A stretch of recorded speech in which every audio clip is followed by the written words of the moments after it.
Third graders, I hope you're ready for a couple of chapters of On the Banks of Plum Creek. We're about to meet an important character. Chapter 21 is called Nellie Olson. Jack was waiting to meet them at the ford that night, and at supper they told Pa and Ma all about school. When they said they were using the teacher's slate, Pa shook his head. They must not be holden for the loan of a slate. Next morning, he took his money out of the fiddle box and counted it. He gave Mary a round silver piece to buy a slate. "There's plenty of fish in the creek," he said. "We will hold out till wheat harvest." "There'll be potatoes pretty soon, too," said Ma. She tied the money in a handkerchief and pinned it inside Mary's pocket. Mary clutched that pocket all along the prairie road. The wind was blowing, butterflies and birds flying over waving grass and wild flowers. The rabbits loped before the wind, and the great clear sky curved over it all. Laura swung the dinner pail and hippity-hopped. In town, they crossed dusty Main Street and climbed the steps to Mr. Olson's store. Pa had said to buy the slate there. Inside the store, there was a long board counter. The wall behind it was covered with shelves, full of tin pans and pots and lamps and lanterns and bolts of colored cloth. By the other wall stood plows and kegs of nails and rolls of wire, and on that wall hung saws and hammers and hatchets and knives. A large round yellow cheese was on the counter, and on the floor in front of it was a barrel of molasses and a whole keg of pickles, and a big wooden box full of crackers, and 2 tall wooden pails of candy. It was Christmas candy, 2 big pails of it. Suddenly, the back door of the store burst open, and Nellie Olson and her little brother Willie came bouncing in. Nellie's nose wrinkled at Laura and Mary, and Willie yawed at them. "Yaw, yaw, long-legged snipes." "Willie," Mr. Olson said, "shut up." But Willie did not shut up. He went on saying, "Snipes, snipes." Nellie flounced by Laura and Mary and dug her hands into a pail of candy. Willie dug into the other pail. They grabbed all the candy they could hold and stood there, cramming it in their mouths. They stood in front of Mary and Laura, looking at them, and they did not offer them even one piece. "Nellie, you and Willie go right back out of here," Mr. Olson said. They went on stuffing candy into their mouths and staring at Mary and Laura. Mr. Olson took no more notice of them. Mary gave him the money, and he gave her the slate. He said, "You'll want a slate pencil, too. Here it is, 1 penny. Nellie said, "They haven't got a penny." "Well, take it along and tell your pa to give me the penny the next time he comes to town," said Mr. Olson. "No, sir, thank you," Mary said. She turned around and so did Laura, and they walked out of the store.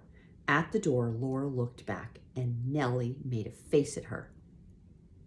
Nellie's tongue was streaked red and green from the candy. "My goodness," Mary said, "I could never be as mean as that Nellie Olson." Laura thought, I could be meaner to her than she is to us, if Pa and Ma would let me." They looked at their slate's smooth, soft gray surface and its clean, flat wooden frame, cunningly fitted together at the corners. It was a handsome slate, but they must have a slate pencil. Pa had already spent so much for the slate that they hated to tell him they must have another penny. They walked along soberly, till suddenly Laura remembered their Christmas pennies. They still had those pennies that they had found in their stockings on Christmas morning in Indian Territory. Mary had a penny and Laura had a penny, but they only needed 1 for a slate pencil. So they decided that Mary would spend her penny for the pencil, and after that she would own half of Laura's penny. Next morning they bought the pencil, but they did not buy it from Mr. Olson.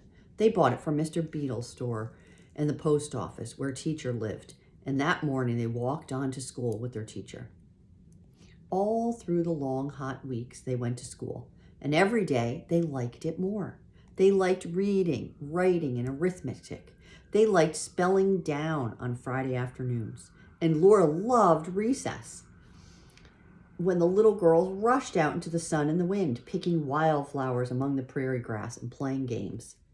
The boys played boy games on one side of the schoolhouse, and the little girls played on the other side, and Mary sat with the other big girls, ladylike, on the steps. The little girls always played Ring Around a Rosie because Nellie Olson said to. They got tired of it, but they always played it, till one day, before Nellie could say anything, Laura said, "Let's play Uncle John." Let's, the other girls said, taking hold of hands. But Nellie grabbed both hands full of Laura's long hair and jerked her flat to the ground. "No, no," Nellie shouted. "I want to play Ring Around the Rosie." And here's a picture of Nellie pulling on Laura's hair.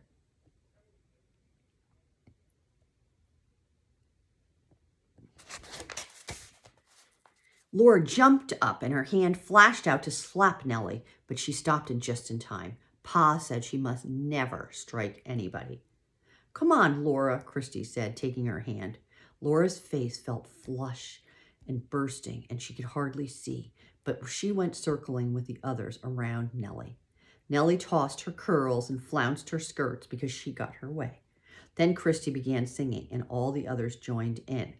"Uncle John is sick abed. What shall we send him?" "No, no, Ring Around the Rosie," Nellie screamed, "or I won't play." She broke through the ring, and no one went after her. "All right, you're in the middle, Maud," Christy said, and they began over. "Uncle John is sick abed. What shall we send him? Piece of pie, a piece of cake, apple and dumpling. What shall we send it in? A golden saucer. Who shall we send it by? The governor's daughter. If the governor's daughter ain't at home, who shall we send it by?" And then all the girls shouted at once, "By Laura Ingalls." And Laura stepped into the middle of the ring, and they danced around her. They went on playing Uncle John until the teacher rang the bell. Nellie was in the schoolhouse crying, and she said she was so mad that she was never going to speak to Laura or Christy again. But the next week, she asked all the girls to a party at her house on Saturday afternoon. She asked Christy and Laura specially. And the next chapter is called Town Party. Laura and Mary had never been to a party and did not quite know what it would be like. Ma said it was a pleasant time that friends had together. After school on Friday, they washed their dresses and sunbonnets. Saturday morning, she ironed them fresh and crisp. Laura and Mary bathed that morning, too, instead of that night. "You look sweet and pretty as posies," Mom said when they came down the ladder dressed for the party. She tied on their hair ribbons and warned them not to lose them. "Now be good girls," said Ma, "and mind your manners." When they came to town, they stopped for Cassie and Christy. Cassie and Christy had never been to a party either. They all went timidly into Mr. Olson's store, and Mr. Olson told them, "Go right on in." So they went past the candy and the pickles and the plows to the back of the store.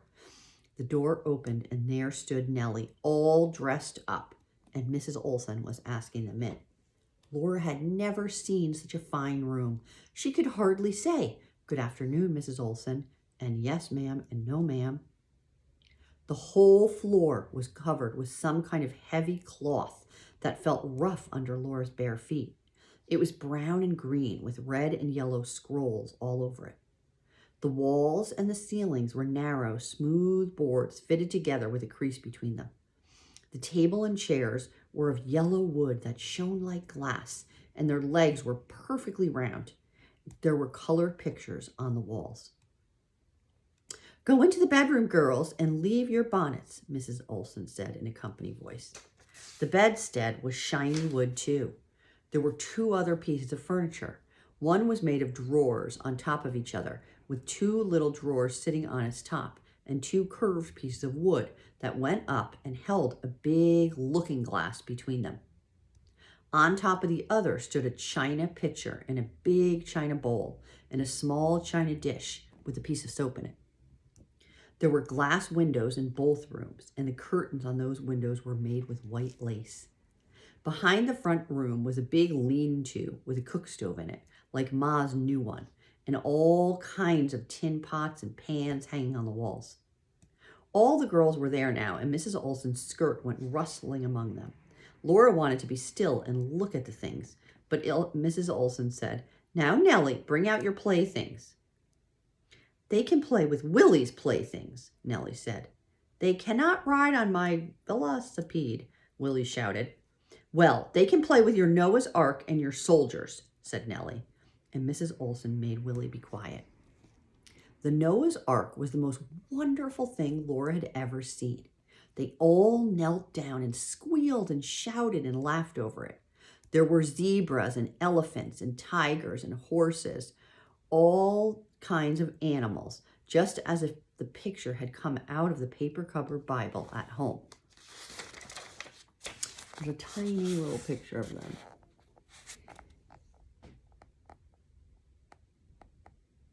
They're carved. And there were 2 whole armies of tin soldiers with uniforms painted bright blue and bright red. There was a jumping jack. He was cut out of thin, flat wood, striped paper trousers, and a jacket pasted on him, and his face was painted white with red cheeks and circles around his eyes, and his tall cap was pointed.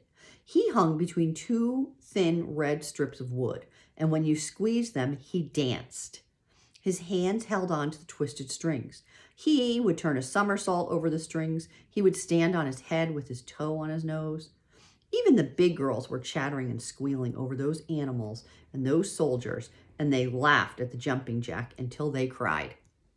Then Nellie walked among them and said, "You can look at my doll." The doll had a china head and smooth red cheeks and a red mouth. Her eyes were black and her china hair was black and waved. Her wee hands were made of china and her feet were tiny china feet in black china shoes. "Oh," Laura said, "oh, what a beautiful doll. Oh, Nellie, what is her name?" "She's nothing but an old doll," Nellie said. "I don't care about this old doll. You wait until you see my wax doll." She threw the china doll in a drawer, and then she took out a long box. She put the box on the bed and took off its lid. All the girls leaned in to look. There lay a doll that seemed to be alive. Real golden hair and soft curls on her pillow. Her lips were parted, showing 2 tiny white teeth. Her eyes were closed. The doll was sleeping there in the box. Nellie lifted her up, and the eyes opened wide. They were bright blue eyes. She seemed to laugh. Her arms stretched out, and she said, "Mama." "She does that when I squeeze her stomach," Nellie said. "Look." She punched the doll's stomach hard with her fist, and the poor doll cried out, "Mama." She was dressed in blue silk. Her petticoats were real petticoats, trimmed with ruffles and lace, and her panties were real little panties that could come on and off. On her feet were real little blue leather slippers. All this time, Laura had not said a word. She couldn't. She did not think of actually touching that marvelous doll, but without meaning to, her fingers reached out toward the blue silk. "Don't you touch her," Nellie screeched. "You keep your hands off my doll, Laura Ingalls." She snatched the doll against her and turned her back so Laura could not see her putting her back in the box. And here's a picture of that.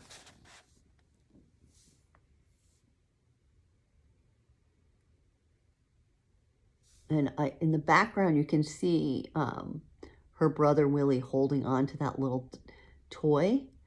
We used to have someone who came to the library who made those toys. I'll try to find that woman and see if she's still around, because those toys are really neat. You might remember that from when you were really little. I think she had a horse.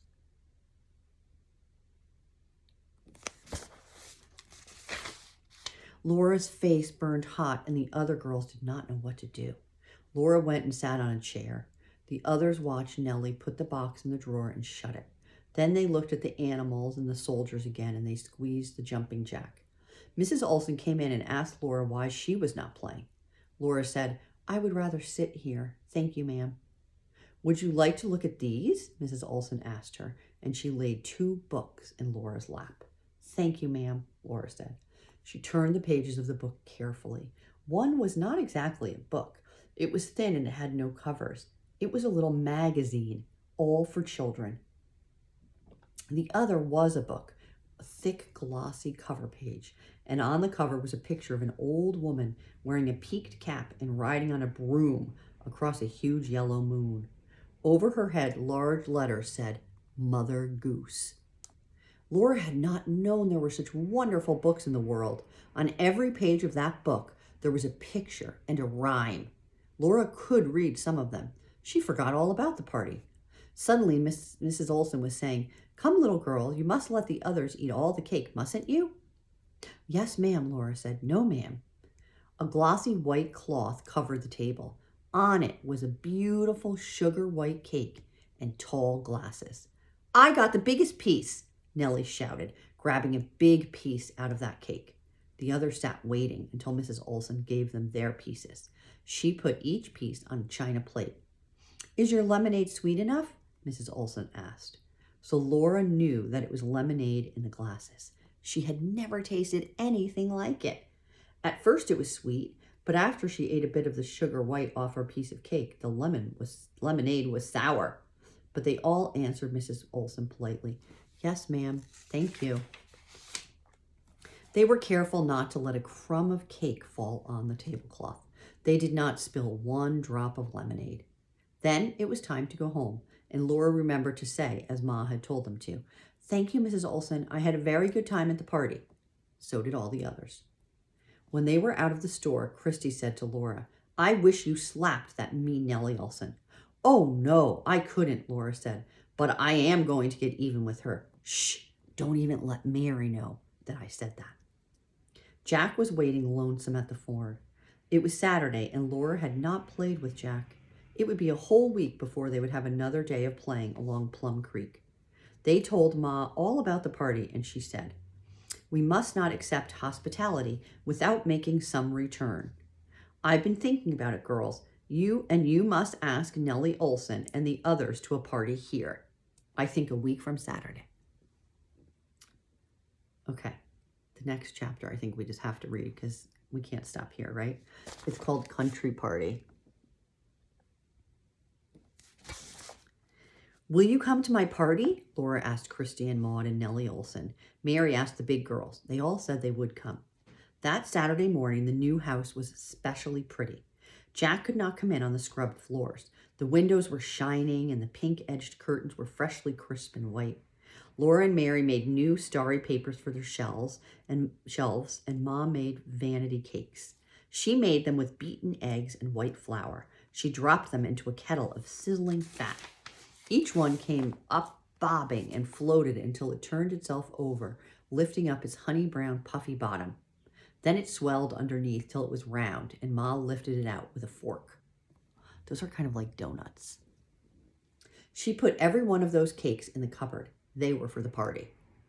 Laura and Mary and Ma and Carrie were dressed up and waiting when the guests came walking from town. Laura had even brushed Jack, though he was always clean and handsome in his white and brown spotted fur. He ran down with Laura to the ford. The girls came laughing and splashing through the sunny water, all except Nellie. She had to take off her shoes and stockings, and she complained that the gravel hurt her feet. She said, I don't like going barefooted. I have shoes and stockings. She was wearing a new dress and big new hair ribbons. Is that Jack? Christy asked, and they all patted Jack and said what a good dog he was. But when he politely wagged to Nellie, she said, Go away, don't touch my dress. Jack wouldn't touch your dress, Laura said. They went up the path between the blowing grasses and the wildflowers to the house where Ma was waiting. Mary told her the girls' names one by one, and she smiled her lovely smile and spoke to them. But Nellie smoothed down her pretty new dress and said to Ma, Of course I didn't wear my best dress just to a country party. Then Laura didn't care what Ma had taught her. She didn't care if Pa punished her. She was going to get even with Nellie for that. Nellie couldn't speak that way to her Ma. Ma only smiled and said, It's a very pretty dress, Nellie. We're glad you could come. But Laura was not going to forgive Nellie. The girls liked the pretty house. It was so clean and airy, and sweet-smelling breezes blowing in it, and the grassy prairie all around. They climbed the ladder and looked at Laura and Mary's very own attic. None of them had anything like that. But then Nellie asked, "Where are your dolls?" Laura was not going to show her darling rag Charlotte to Nellie Olson. So she said, "I don't play with dolls. I play in the creek."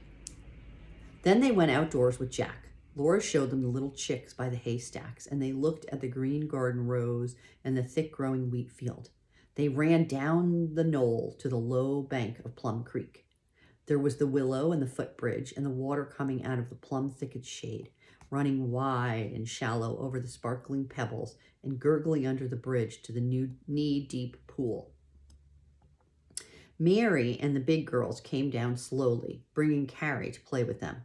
But Laura and Christy and Maud and Nellie held their skirts up above their knees and went wading into the cool, flowing water. Away through the shallows, the minnows went swimming in crowds, away from the shouts and the splashing. The big girls took Carrie wading where the water sparkled thin in the sunshine and gathered pretty pebbles among the creek's edge. The little girls played tag across the footbridge. They ran on the warm grass, and then they played in the water again. And while they were playing, Laura suddenly thought of what she could do to Nellie. She led the girls wading near the old crab's home. The noise and the splashing had driven the crab under his rock. She saw his angry claws and browny green head peeping out, and she crowded Nellie near him. Then she kicked a big splash of water onto his rock, and she screamed, "Ooh, Nellie, Nellie, look out!" The old crab rushed at Nellie's toes, snapping his claws to nip them. "Run, run!" Laura screamed, pushing Christy and Maud back toward the bridge, and then she ran after Nellie. Nellie ran screaming straight into the muddy water under the plum thicket. Laura stopped on the gravel and looked back at the crab's rock. "Wait, Nellie," she said. "You stay there." "What was that? What was that? Is it coming?" Nellie asked. She had dropped her dress, and her skirts and petticoats were now in the muddy water. "It's an old crab," Laura told her. He cuts big sticks in two with his claws. He could cut our toes right off." "Where is he? Where is he? Oh, is he coming?" Laura asked. "You stay there and I'll look," said Laura. And she went wading slowly and stopping and looking. The old crab was under his rock again, but Laura did not say so. She waded very slowly all the way to the bridge while Nellie watched from the plum thicket. Then she waded back and said, "You can come out now." Nellie came into the clean water. She said she didn't like that hard old creek and she wasn't going to play any more. She tried to wash her muddy skirt and she tried to wash her feet, and then she screamed. Muddy brown bloodsuckers were sticking to her legs and her feet. She couldn't wash them off. She tried to pick one off, and she ran screaming up the creek bank. There she stood, kicking as hard as she could, first one foot and then the other, screaming all the time. Laura laughed until she fell on the grass and rolled. "Oh, look, look," she shouted. "Look at Nellie dance." All the girls came running. Mary told Laura to pick those bloodsuckers off Nellie, but Laura didn't listen. She just kept on rolling and laughing. "Laura," Mary said, "get up and pull those things off her, or I'll tell Ma." Then Laura began to pull the bloodsuckers off of Nellie, as the girls watched and screamed while she pulled them out, long and longer and longer. Nellie cried, "I don't like your party. I want to go home." Ma came running down the creek to see why they were screaming. She told Nellie not to cry. A few leeches was nothing to cry about. She said it was time for them all to come inside the house now. The table was set prettily with Ma's best white cloth and the blue pitcher full of flowers. The benches were drawn up on either side of it. Shiny tin cups were full of cold, creamy milk from the cellar, and the big platter was heaped with honey-colored vanity cakes. The cakes were not sweet, but they were rich and crisp and hollow inside. Each one was like a great bubble. The crisp bit of it melted on the tongue. They ate and ate those vanity cakes. They said they had never tasted anything so good, and they asked Ma what they were. "Vanity cakes," Ma said, "because they're all puffed up like vanity, with nothing solid inside." There were so many vanity cakes that they ate and ate till they could eat no more, and they drank all the sweet cold milk they could hold. Then the party was over. All the girls but Nellie said thank you for the party. Nellie was still mad. Laura did not care. Christy squeezed her hand and said in her ear, I never had such a good time, and it just served Nellie right. Deep down inside her, Laura felt satisfied when she thought of Nellie dancing on that creek bank. So that's chapter 23. So vanity is another word for being conceited, being full of yourself. To be vain means to be, adore your own self. So that's why Ma said they're vanity cakes, because they're all puffed up like vanity with nothing solid inside. Anyway, that was an exciting chapter. A few chapters. Okay, so now we're at chapter 4. I'll read again soon. I hope you're all doing okay. Miss everybody. Post your comments. I like to see what you say. Bye.